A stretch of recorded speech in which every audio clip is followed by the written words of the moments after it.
I'm here with Euge to talk about Hard Tones, out May 31st on Gramophone Records. First of all, thank you very much for taking the time to chat with me about your latest solo record. And I feel like there's a lot to unpack from this latest solo record. So thank you very much for chatting with me. How's things going? Oh, thank you. First, thank you, Pedro, for letting me chat with you. It's great. It's a bit busy because there's my old band Suburban Tribe. We're doing comeback next summer or comeback shows, big festivals.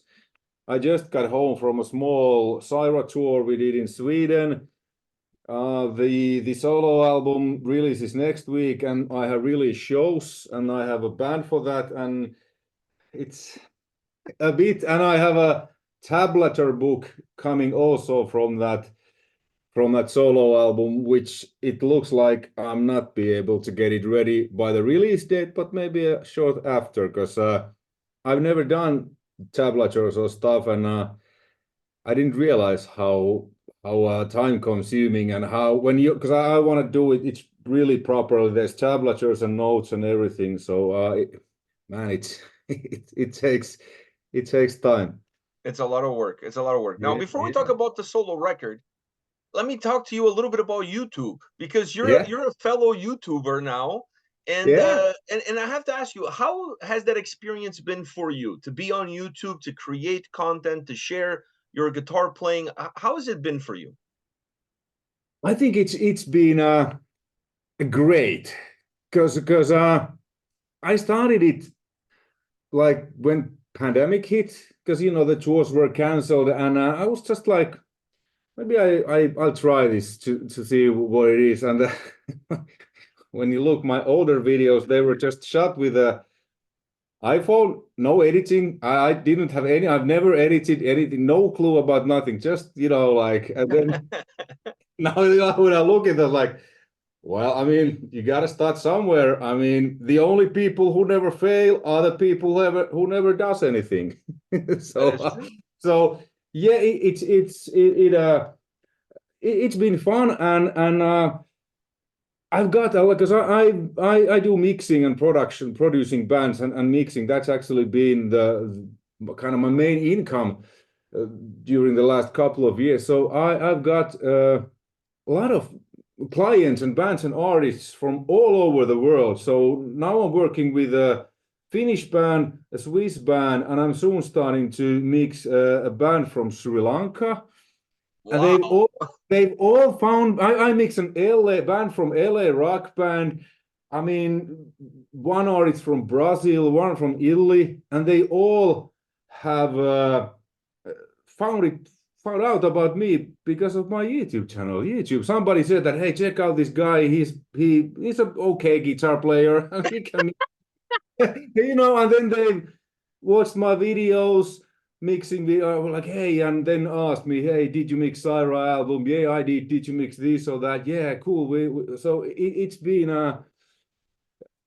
I really enjoyed that, and the way I do videos, they're not the most shortest, but because I kind of like to, quoting Brian May, if something's worth doing, it's worth overdoing. So I always try to put a like a usable information, but that also be that they will be entertaining in a way, and kind of doing videos what I would like to watch, or what I would have liked to watch when I was just starting out, because obviously when I started out, that was 80s. So the word internet even exist, let alone YouTube.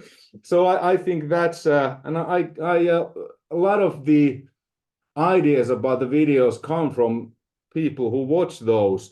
Like I just did a series of how to use like chorus pedal, overdrive pedal, and I never thought that anybody would find that interesting, because to me it was like, what do you mean you overdrive an amp? But obviously if you're just starting out, you're like, what is this overdrive, what it does? So and that's been I've enjoyed it. It's sometimes it's a bit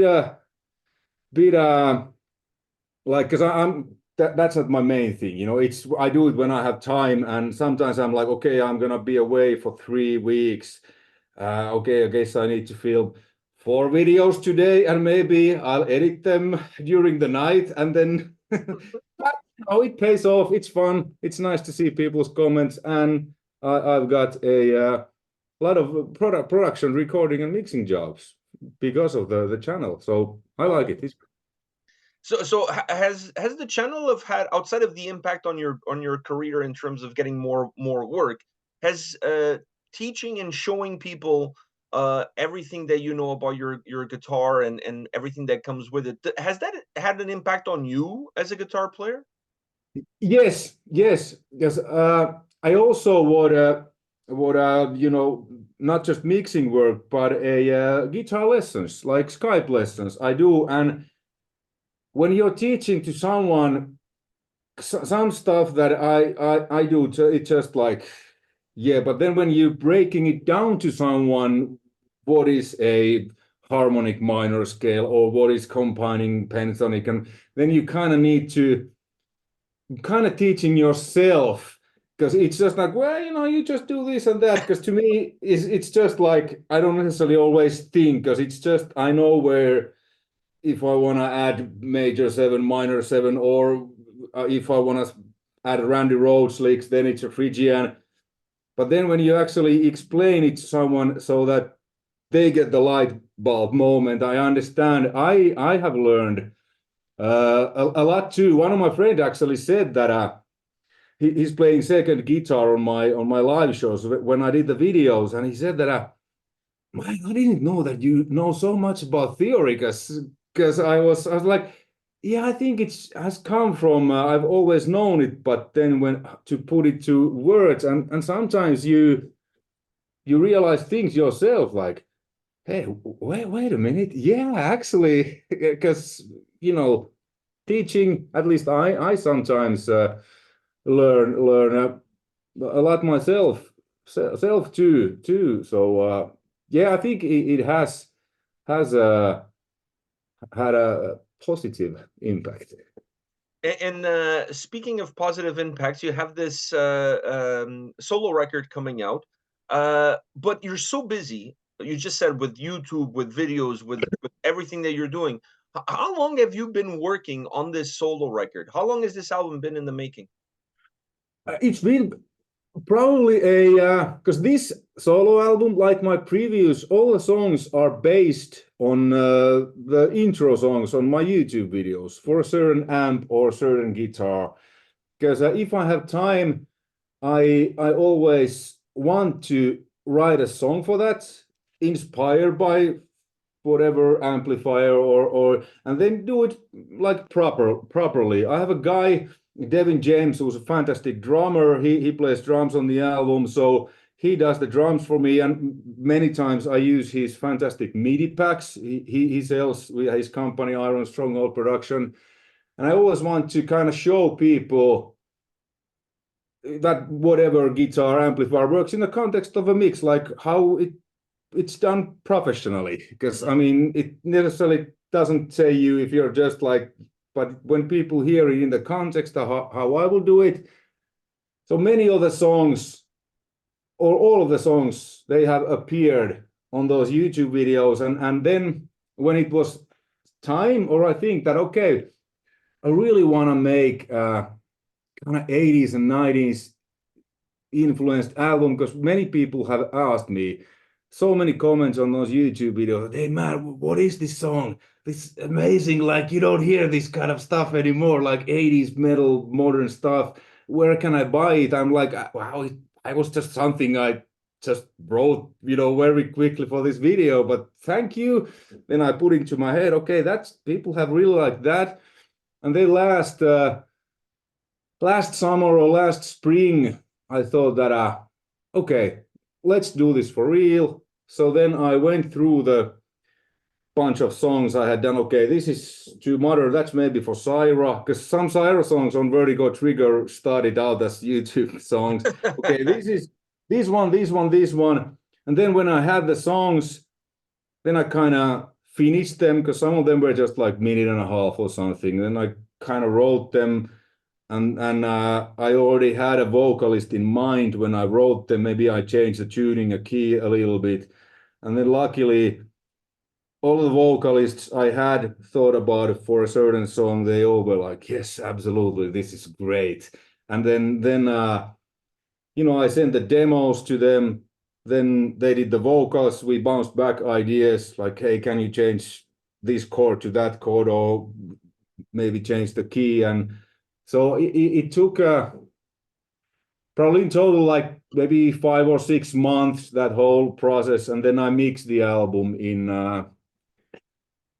last November. Then me and Jacob Hansen, well, I worked a lot with Syra and with when I mixed other artists. He's mastered many of the albums I mixed. But we mastered the album together in January this year. So 6 months, but if we start from the YouTube videos, couple of years, because the oldest songs were like couple of years old, I think, that I hadn't used, but I was just scrolling through my old videos, you know, like, hey, that's a great song. Okay, let me work on that. So I don't know what's more impressive, that the whole song started on YouTube, or that you found time to get time out of Jacob Hansen to work on the record, because that guy has no time. I think the days for him are not 24 hours long. The days for him are like 36 hours long. He has no time. So I don't know yeah, what's more impressive, you starting on YouTube with these songs, or getting him to find time to put this together. I mean, he actually, I needed him just for a few. He's been kind of my mentor for mixing too, because I've always been mixing and interested in and doing demo mixes. But when COVID started, I really got into, and I had Jacob Hansen's Pro Tools sessions from our albums. So okay, and then because I mean, I've, like I said, I've always been involved, and I've done many demo mixes. And then in 2020, I really started to mix stuff, and then people were like, "You did this? Like, wow!" And then this Vertigo trigger was like, I just did like mixes, and I was like, "These are pretty cool." I sent them to the guys, and they were like, "Wow, these are great." And then I sent them to Hansen, and he was like, what, like, how, when, Elga, this sounds great. Where did you? I was like, well, I mean, you know, just, and he was like, and then he gave me a few tips, and then he mastered the album. But this album, I mixed it and then I mastered it, but it's always good to have extra ears. So then I called Jacob that, hey, do you have time just to check it out? And because this is going to be released on vinyl also. I don't know how to do vinyl mastering. Now I do, because Jacob taught me. So he was just like, he was really busy. And then he sent me an email with all the instructions. You do this and that, and you may need to make sure it's this and that, and code this. I was like, okay. And then I did it. I sent it to Jacob. What do you think? Yeah, it's awesome. It's great. And then he did the kind of the coding, which there's something you need to, I don't really know, but yeah, he was he helped me a lot. And then I just thought that because he helped me and he did the final coding, so then it was just, we agreed, okay, let's just put a mastered by me and him, because even though I did most of the sound, but he just fine-tuned it, that made sure that everything works with digital, with vinyl, and with CD. But yeah, it's, I mean, very grateful for Jacob's help, and you know, he's fantastic guy. I've learned a lot from him. You mentioned you had vocalists in mind. I'm going to be honest with you. When I pressed play on the record to listen to it, I thought it was going to be full-on instrumental, just guitar playing, drums, like just full-on instrumental.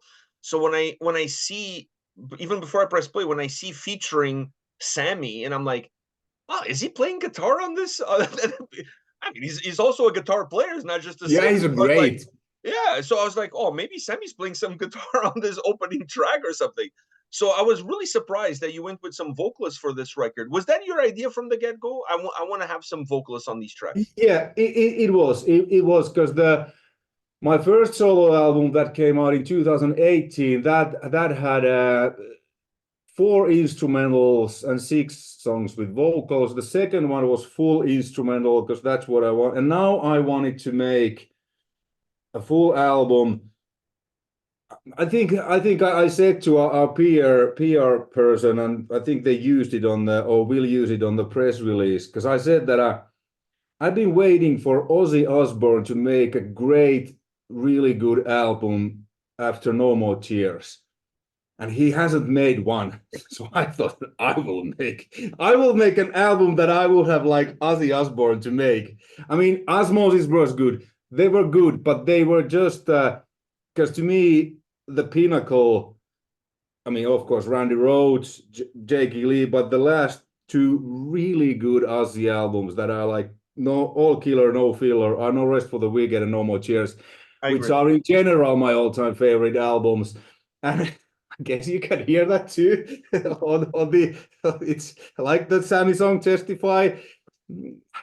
You know, it was inspired by a certain song from No Rest for the Wicked, Tattoo Dancer, but so yeah, so that was, and I heard the vocals and because yeah, I just wanted to make an album that I would like to listen and I would like Ozzy to make, but yeah, so I don't have Ozzy's number. I couldn't call him. Hey, I think there has been a room for improvement. How about if we make a good old Ozzy Osbourne album like you used to in the 80s and 90s? They will be like, go F yourself. I think that would have been a very short conversation. I think so too. Oh, there's this guy. No, I didn't really even. I had like the Testify song. I immediately heard Sammy on that, and Ollie on his song, and Jake on the rock and roll. You know, it was just like I kind of finalized those YouTube demos with the vocalists in mind. So yeah, Ozzy was never a serious thought. But if he would have contacted me, hey dude, I heard you. I was like, oh, there might be a room for you too. We'll do a bonus track for the Japan edition with you on it. I know you had these vocalists in your mind as who you wanted to work with. Was there any doubt that they were going to say yes? I mean, you never know. But I guess you know they are all friends of good friends of mine. I mean, only the Reckless Love. I didn't know him that well personally. So I actually contacted Jussi from 69 Eyes, who I know very well, and hey, do you have all his contacts? Because I have this one song, or actually it was 2 songs that I'm hearing his vocals, and then he contacted us, and he was immediately in when I told him what I'm planning to do, and he was like, yeah. I mean, you haven't heard the songs. I mean, it's you, 80s, 90s. You know, what can possibly go wrong? Like everything. So yeah, everybody were, and actually there was when people started to hear what I'm doing, I actually got that, hey, why didn't you ask? I want to be on too. Hello, thank you. Next album, I will. So that's what I thought when I was going through these tracks. I'm like, how come he didn't call me? Like, I felt very disappointed that I didn't get a phone call asking me to do some vocals on one of these tracks. You know, I'm no Ozzy Osbourne, but you know, I could do something. I don't know. Just joking. Now, hey, now I really want to hear your. Oh no, you don't. You know, that's going to. Maybe I'm like, man, Pedro. Okay, I'm hearing. I have a great voice for nothing. Maybe for as a narrator, like Like if I'm Yeah, doing yeah. actually, I did do that. One a band from Germany, Cambrium.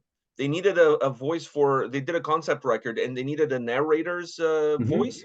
And they asked me, of all people, to do the narrator, and I did. I recorded at home. I sent it to them. I swear to God, when they sent me the album finish, it sounded nothing like me. So I think I think they did a lot of auto tuning or whatever it is that they did. I was like, there's no way I sound as good as that, like because that sounds amazing, you know. But yeah. So apparently, I can do narrator. That's all I can do. That's where my skills start and finish. Okay, well then I will need to come up with a song where there's a person speaking with a pleasant voice, which is yours, and then Yeah, you're instead of fitting me into a song, now you're thinking of finding a song that fits in me. yes.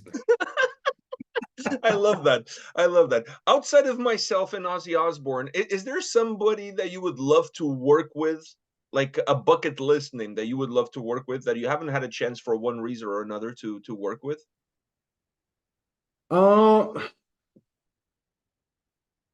There's so many great vocalists, and it's also like Rob Flynn, Machine Head's Rob Flynn. I've been a huge Machine Head fan, but obviously this album necessarily wasn't his cup of tea. I don't know. I don't know him personally, but it's also because when you are writing songs, because I mean, yes, I came up with the riffs and stuff, but all the songs I have co-written them with vocalists, so it's really too important, at least to me, that I know the person and we get along, because nobody wants to work with assholes. So and those guys, I'm being fortunate enough to that I can call all of these guys my friend, and that they are great vocalists. So but well, there is like Ville Tuomi, our vocalist from Suburban Tribe, that like we're doing the comeback now. We used to be pretty big in Finland, gold albums and such. And I actually asked him, and he said, oh, how it went. But he didn't have time or whatever. But someday, maybe next album, Ville, I would like to have him. But I mean, there's not. I don't know, because I would like to know these people, and how do you? Because it's not just like, okay, I want to have this big name because I can sell a lot of records. It's not about that to me. It's more like song is the most important, and how I feel and what I hear in my head. And if I hear a guy that's maybe only known in Finland, like Niko Hartonen, one of my oldest best friends, amazing singer, I want then this guy and not some that I might be able to sell more records, because it's not because this is all. I have to be honest. This was very selfish album. I wrote this to myself, like that I can listen to music that they don't make anymore. Luckily, people have liked this, and because I wasn't even thinking about sending this to labels. I was just like, they need stuff. I'm happy it's done. I'm gonna put it out. But then I sent to Nuclear Blast, and they really like the album. We're signed with Syra. And then they said that this is a bit too small for us, since it's just my thing. But they suggested I send this to them. Then I sent it to King Records to Japan. And they were, yeah, a couple of other labels from Japan were interested. And I was like, oh wow. Well, I mean, it's great, but I honestly I just wanted to brought this to myself. And I guess that seems to many times work when you're just honest, and then all these record labels wanted to release that, and wanted to give me money for advance. And I'm like, yeah.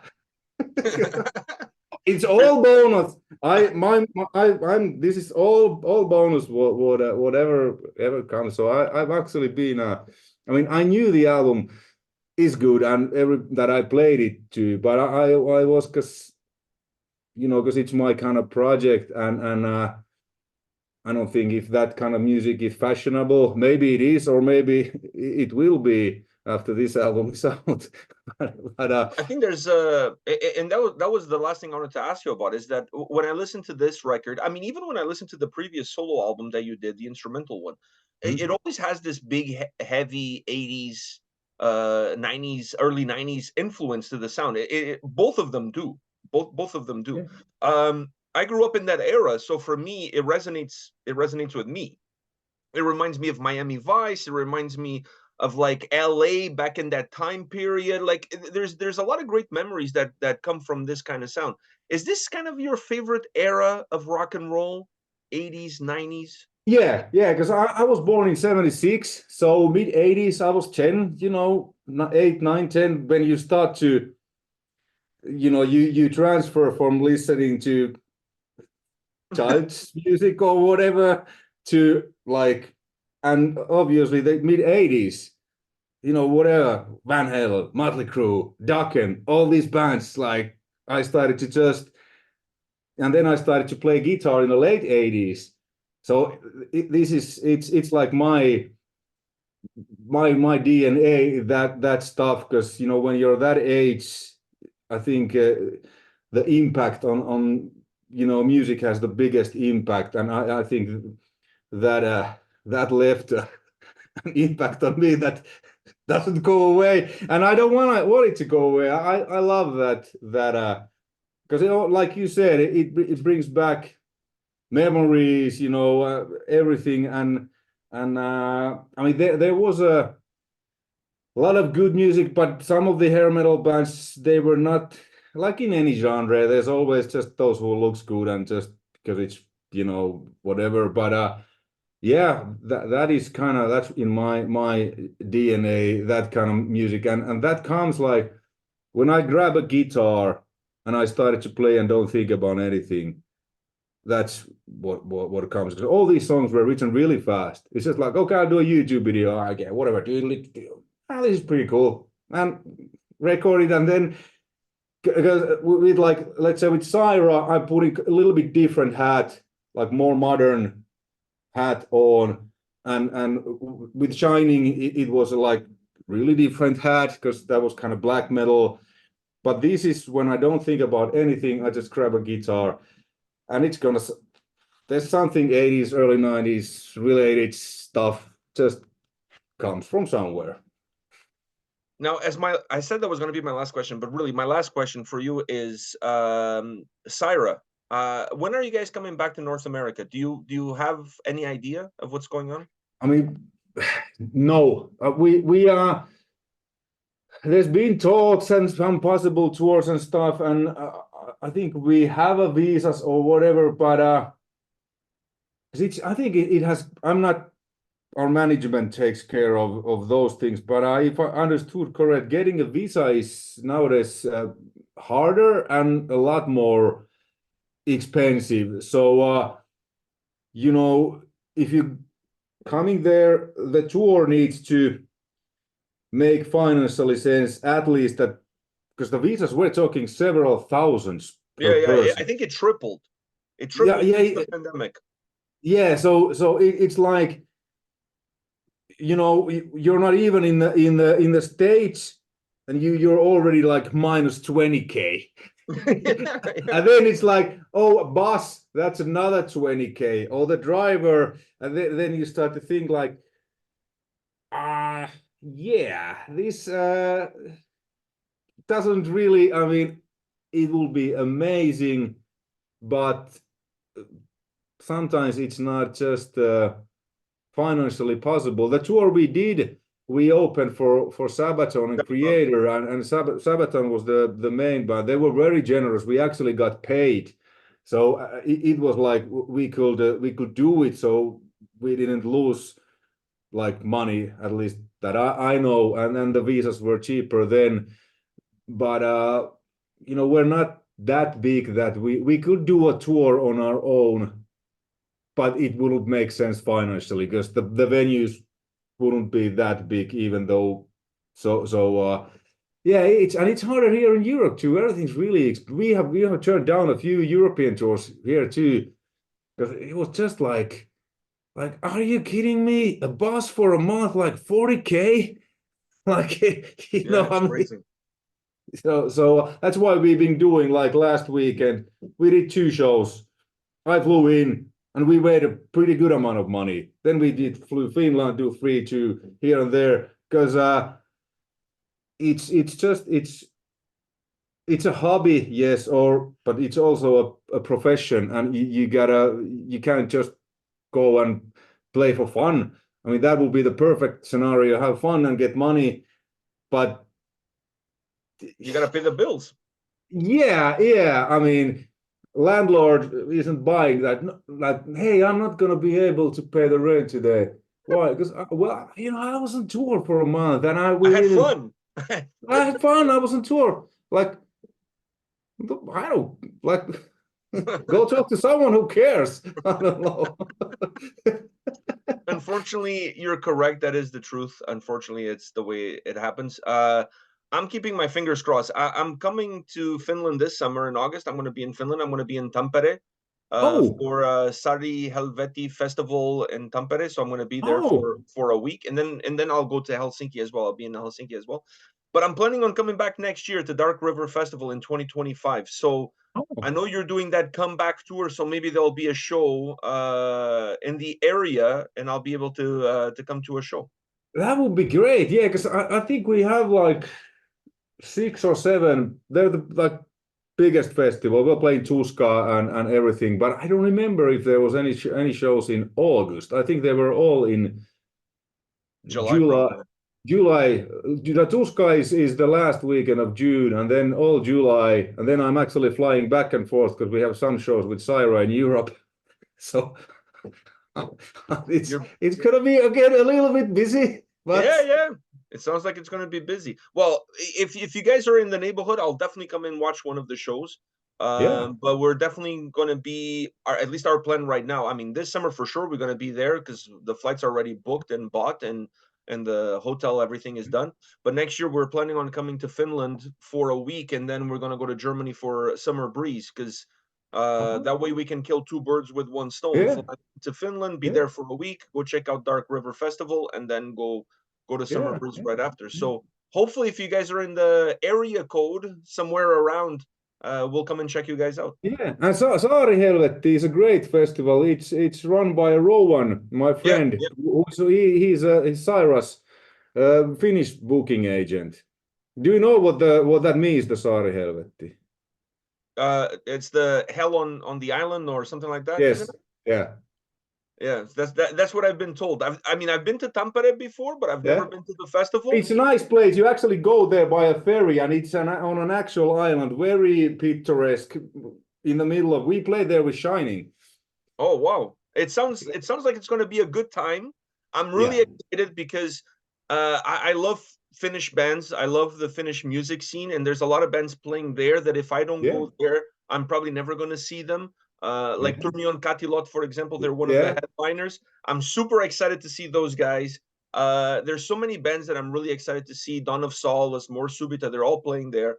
I'm Oh, actually yeah, yeah, I'm actually more excited about the Finnish bands than the other European and American bands that are coming. I don't care about those because those I can see anytime I want. I yeah, want to see the yeah. Finnish bands. That's the ones I'm really Yeah. excited to And the see. Saarihelvet, it's really nice because island in the middle of a beautiful lake. So, if you feel hot, you can just hop in the lake because the water is so clean and then yeah, I think you love it. Love it. It's not the biggest festival, but it has a really good Yeah, it vibe has a and good, and that's kind of like what I'm looking for. I'm not when I talked to Rowan about going, it was not about going to a big festival. It's really like I like more of the smaller style because it's yeah, more of a family environment and you get to hang exactly, out yeah. with everybody. So I'm bringing my wife with me for the first time. She's going to Finland. So the whole Cool. family is coming. It's going to be a great time. And I hope to see you guys, if not this year, maybe next year. We'll see you guys. Yeah, great. Keeping my fingers crossed.